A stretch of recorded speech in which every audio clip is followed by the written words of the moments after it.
tak sempat terhenti seperti jarum jam dinding yang tidak berfungsi. Ada mereka yang jatuh, ada mereka yang sakit, ada mereka yang kehilangan, ada mereka yang meninggalkan. Tidak satu, tidak dua, mereka pergi bergerombol dalam gelombang bernama kematian. Pandemi akan pergi seperti kabut yang hilang sebelum fajar. Asal kalian tidak membawa ego, bergerombol di sana-sini, berhahaha mengabaikan yang diatur. Sungguh elok jika kalian peduli atas nama kemanusiaan. Pakai masker, harga mati. Gak pakai masker, bisa mati.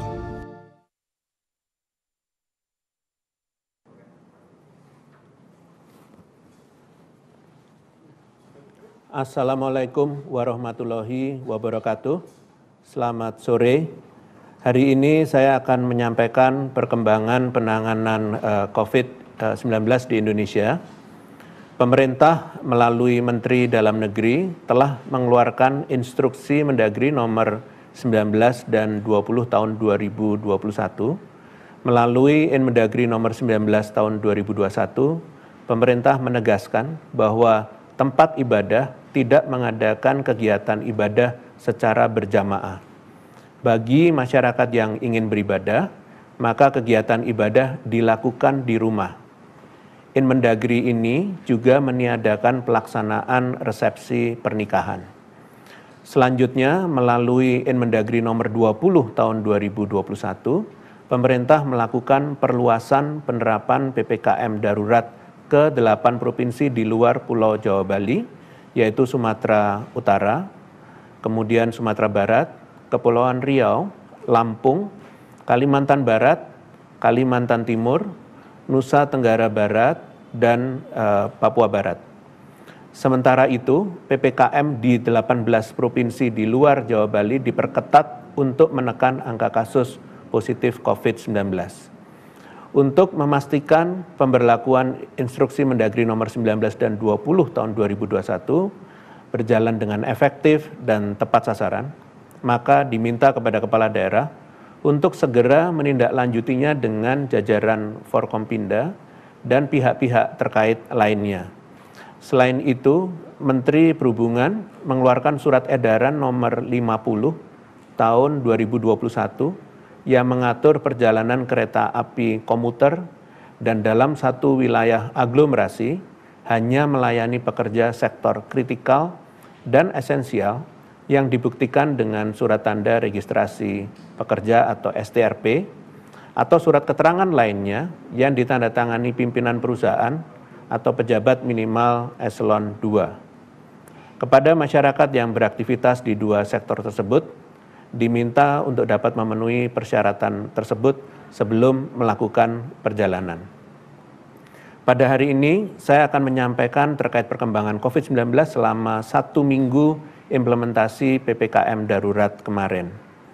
Meskipun kasus positif terus menunjukkan peningkatan yang tajam, namun jika dilihat pada kasus aktif nasional, maka kenaikan mingguannya mengalami perlambatan. Kasus aktif pada 27 Juni meningkat 45,52%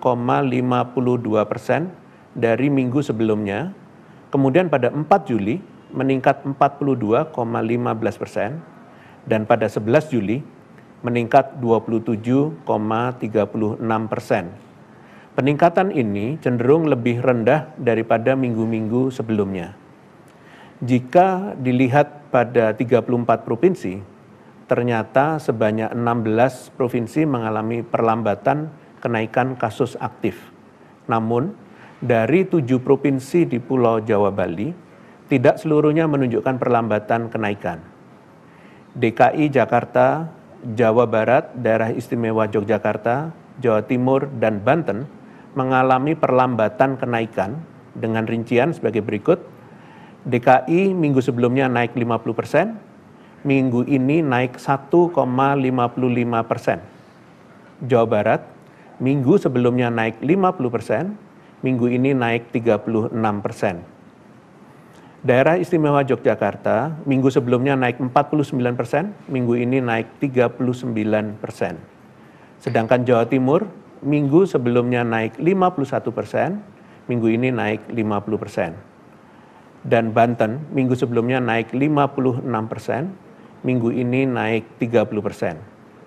Adanya perlambatan kenaikan kasus aktif ini dapat terjadi karena kenaikan kasus positif yang tinggi ini diimbangi dengan kenaikan kesembuhan yang tinggi juga. Ini adalah hal yang penting karena ini menunjukkan kemampuan kita dalam melawan pandemi ini.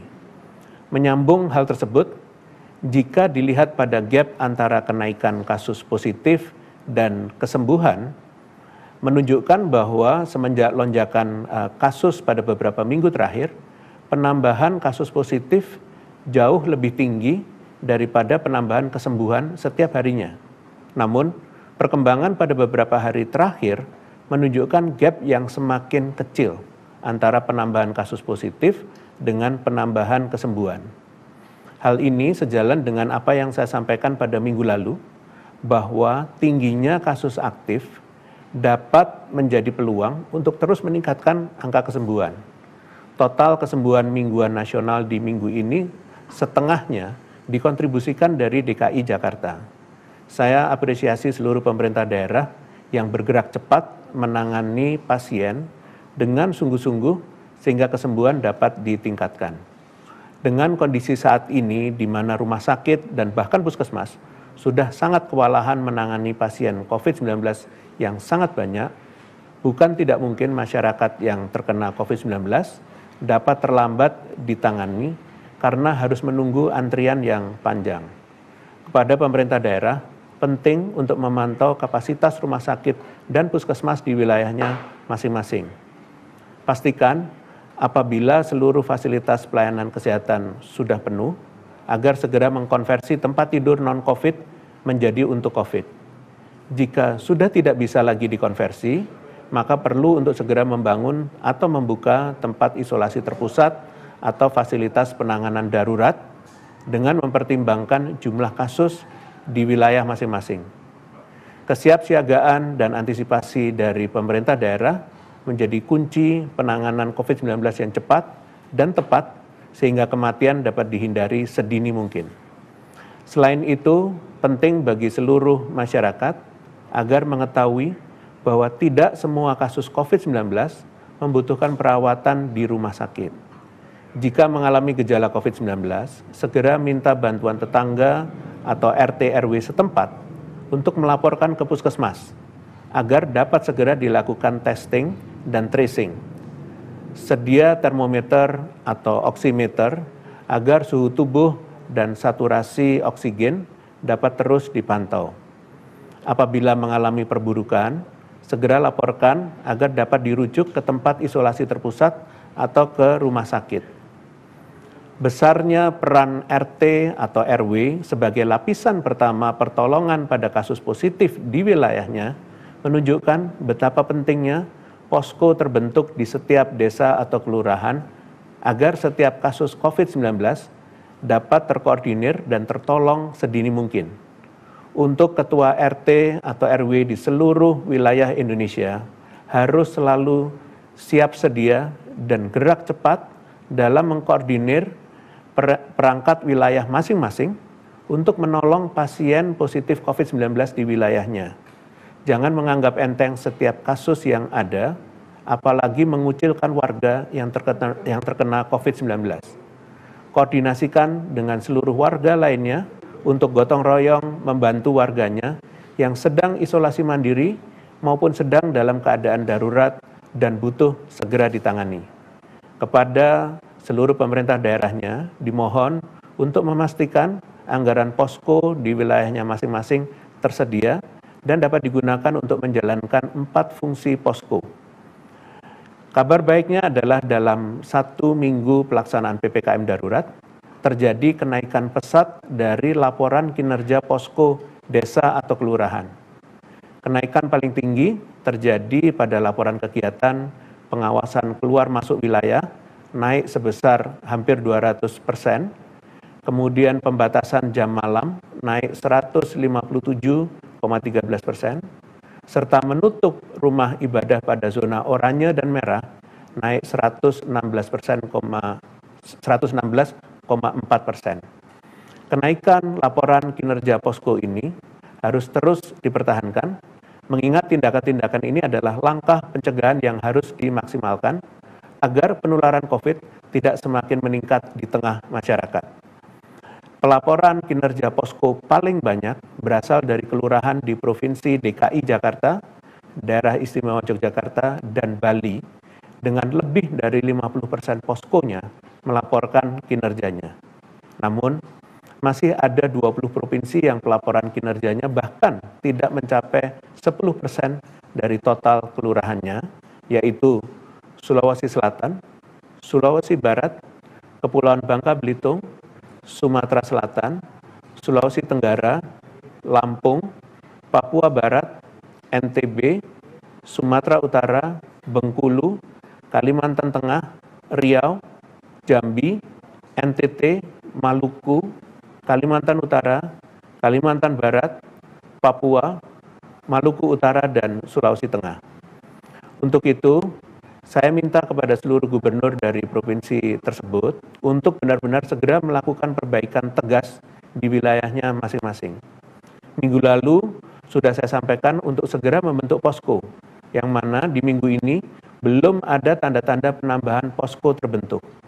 Jangan menunggu sampai kasus di wilayahnya kritis untuk dapat sadar akan pentingnya pembentukan posko. Upaya pencegahan dan penanganan pertama melalui posko maupun upaya pemerintah daerah dalam meningkatkan pelayanan kesehatan tentunya tidak akan cukup apabila masyarakat tidak menjaga diri dan orang terdekat dari penularan COVID-19.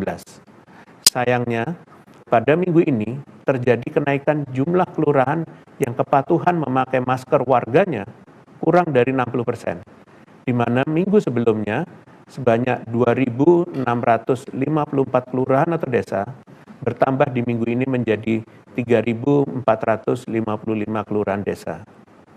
3.455 kelurahan desa tidak patuh tersebut paling banyak berasal dari Jawa Timur, yaitu 569 kelurahan desa tidak patuh, Aceh 558 kelurahan atau desa tidak patuh, Jawa Barat 481 kelurahan atau desa tidak patuh, Jawa Tengah 270 kelurahan desa tidak patuh, dan Gorontalo 212 kelurahan atau desa tidak patuh.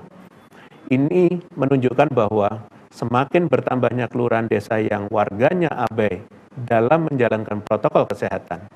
Ingat, penanganan COVID-19 dengan meningkatkan fasilitas kesehatan mungkin saja dapat membantu penanganan pada orang yang sudah terinfeksi COVID-19. Namun, tidak akan pernah cukup apabila orang yang terinfeksi jumlahnya terus meningkat dan tidak terkendali.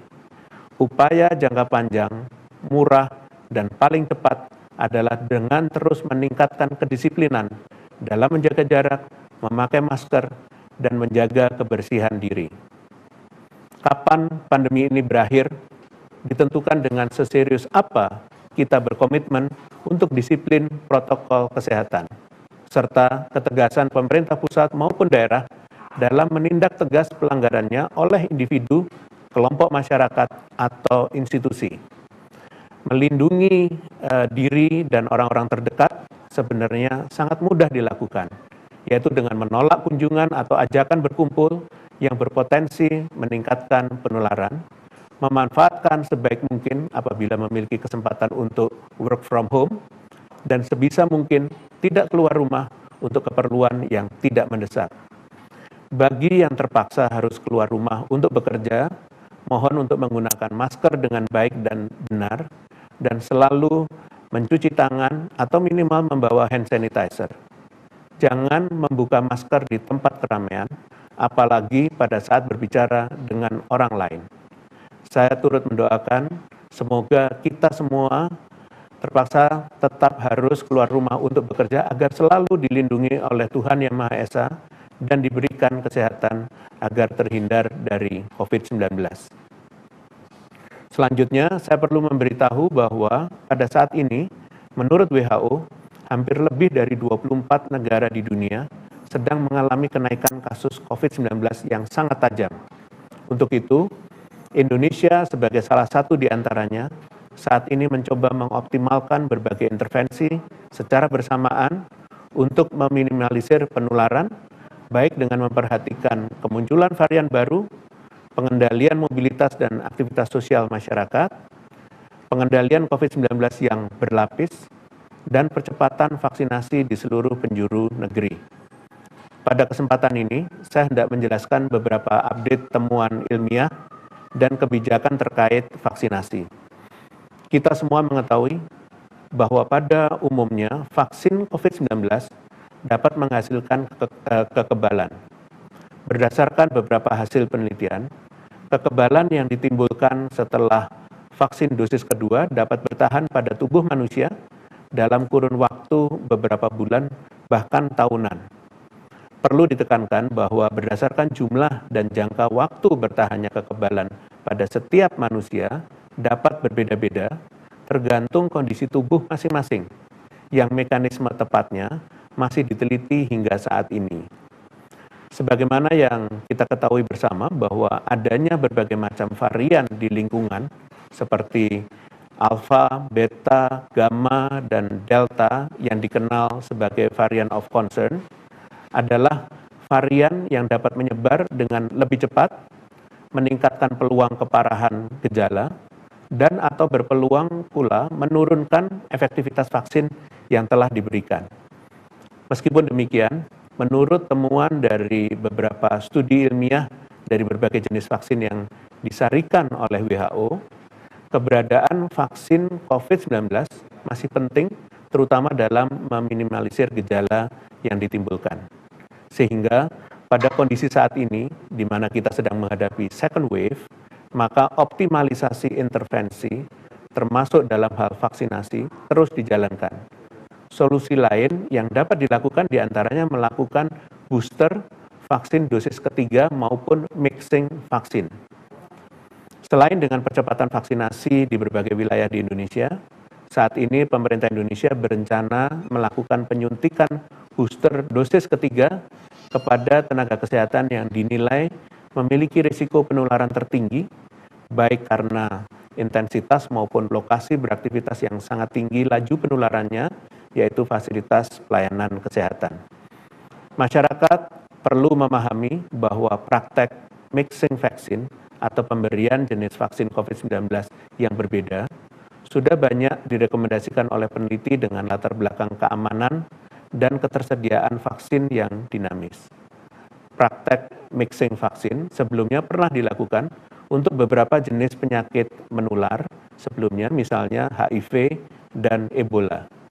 Selain itu, sudah semakin banyak jenis vaksin yang telah mendapatkan emergency use of listing dari WHO, sehingga banyak ahli yang memikirkan intervensi sebaik mungkin dengan menggunakan sumber daya yang ada. Saat ini, beberapa negara juga melakukan hal yang sama, misalnya Thailand, yang akan menyuntikkan vaksin AstraZeneca kepada tenaga kesehatan yang sudah mendapat 2 kali dosis vaksin Sinovac demi proteksi tambahan bagi tenaga kesehatan. Tentunya, praktek ini dilakukan setelah studi klinis yang dilakukan terlebih dahulu. Terlepas dari adanya penambahan kebijakan ini, pemerintah tidak akan lepas dari fokus utama, yaitu mempercepat pembentukan kekebalan komunitas sesegera mungkin. Pemerintah terus menjamin seluruh masyarakat, khususnya populasi rentan, mendapatkan haknya untuk divaksin. Untuk saat ini, secara umum, 2 kali dosis vaksin sudah cukup bagi masyarakat umum untuk membentuk kekebalan individu, sehingga masyarakat dihimbau untuk tidak melakukan mixing vaccines atau penambahan dosis booster sendiri, dan bahkan tanpa pengawasan tenaga kesehatan. Hal yang terpenting saat ini ialah persebaran vaksinasi yang merata dan berkeadilan secara nasional. Namun, sekali lagi saya ingatkan bahwa vaksinasi tidak akan sempurna jika tidak diikuti dengan intervensi lainnya seperti pengendalian mobilitas dan aktivitas masyarakat serta kepatuhan yang tinggi terhadap protokol kesehatan. Semua pengaturan intervensi tersebut terangkum dalam kebijakan nasional, yaitu PPKM darurat dan PPKM diperketat yang saat ini kita terapkan bersama. Oleh karena itu, mohon kepada masyarakat untuk sungguh-sungguh dalam menjalankan serta mematuhi peraturan yang berlaku selama masa krisis ini dengan penuh tanggung jawab. Ini demi diri kita, keluarga kita, bangsa kita, bahkan dunia. Sebagai penutup, saya akan menyampaikan isu terkait penanganan COVID-19 yang berkembang dalam beberapa hari ini. Pada hari Minggu 11 Juli 2021, pemerintah Indonesia menerima kedatangan sebanyak 3.006 dosis vaksin Moderna melalui skema kerjasama COVAX Facility. Ini merupakan vaksin Moderna pertama yang diterima pemerintah Indonesia. Nantinya jumlah vaksin Moderna yang datang ke Indonesia akan bertambah. Vaksin Moderna ini juga telah mendapatkan Emergency Use of Authorizations dari Badan POM yang dikeluarkan pada tanggal 2 Juli 2021. Kedatangan vaksin Moderna ini menambah pasokan di Indonesia. Saat ini total stok vaksin COVID-19 di dalam negeri mencapai lebih dari 122 juta dosis. Sehubungan dengan upaya pemerintah dalam mencegah masuknya imported case dari luar Indonesia, pemerintah meminta kepada Satgas yang terlibat di dalam screening di pintu masuk Indonesia untuk menegakkan kebijakan sesuai dengan peraturan yang berlaku. Jangan sekalipun melakukan pelanggaran dalam bentuk apapun terhadap pelaku perjalanan internasional. Sanksi tegas akan dijatuhkan jika ditemukan oknum petugas yang melakukan pelanggaran terhadap ketentuan perjalanan internasional. Selain itu, bagi masyarakat yang ragu terhadap keakuratan hasil tes PCR yang dilakukan di lokasi karantina perjalanan internasional, maka pemerintah menyediakan layanan tes konfirmasi secara mandiri di salah satu dari 3 rumah sakit yang sudah ditunjuk pemerintah, yaitu Rumah Sakit Polri, Rumah Sakit Cipto Mangunkusumo, dan Rumah Sakit Pusat Angkatan Darat.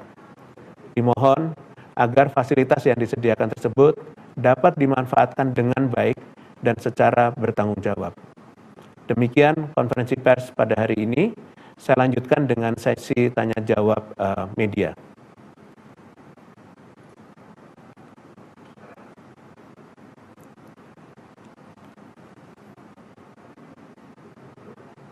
Pertama, ada pertanyaan dari Kontan dan Laras Post. Penambahan kasus selama PPKM darurat ini masih menunjukkan tren yang meningkat. Selain itu, pemerintah belum mencapai target-target yang ditetapkan seperti tracing yang mencapai 300.000 per 30 kasus positif yang dites. Bagaimana upaya pemerintah dalam menekan laju kasus yang masih meningkat dan pencapaian upaya tersebut? Apakah kemungkinan PPKM darurat akan diperpanjang melihat kasus hingga seminggu ini masih terus bertambah? Penambahan kasus selama PPKM darurat ini, pemerintah terus-menerus melakukan evaluasi kebijakan berdasarkan perkembangan data epidemiologis yang ada, termasuk memperluas cakupan penerapan PPKM darurat keluar wilayah Pulau Jawa Bali sesuai dengan instruksi Mendagri nomor 20 tahun 2021. Diharapkan kebijakan ini dapat secara signifikan memperbaiki kasus COVID-19 nasional secara signifikan. Terkait dengan target-target kebijakan seperti jumlah testing, tracing, maupun vaksinasi, pemerintah pusat telah menginstruksikan masing-masing kepala daerah untuk melakukan PPKM darurat maupun PPKM diperketat yang berjalan selaras dengan pengendalian di hulu, yaitu PPKM mikro. Posko yang terbentuk dari berbagai unsur masyarakat inilah yang membantu menjamin target dan program pemerintah terlaksana sampai ke hulu, baik memenuhi target testing atau per hari sesuai dengan kondisi daerah, kemudian menargetkan tracing kepada lebih dari 15 kontak erat per kasus konfirmasi, Kemudian himbauan pelaksanaan karantina dan isolasi dengan pelaksanaan entry dan exit test yang ketat dan perawatan pasien sesuai dengan tingkat keparahan gejala. Terakhir, pemerintah akan terus melihat efek implementasi kebijakan di lapangan. Jika kondisi belum cukup terkendali, maka perpanjangan kebijakan maupun penerapan kebijakan lain bukanlah hal yang tidak mungkin dilakukan demi keselamatan dan kesehatan masyarakat secara luas. Terima kasih. Dengan demikian, konferensi pers pada sore hari ini berakhir. Terima kasih atas perhatiannya. Selamat sore. Wassalamualaikum warahmatullahi wabarakatuh.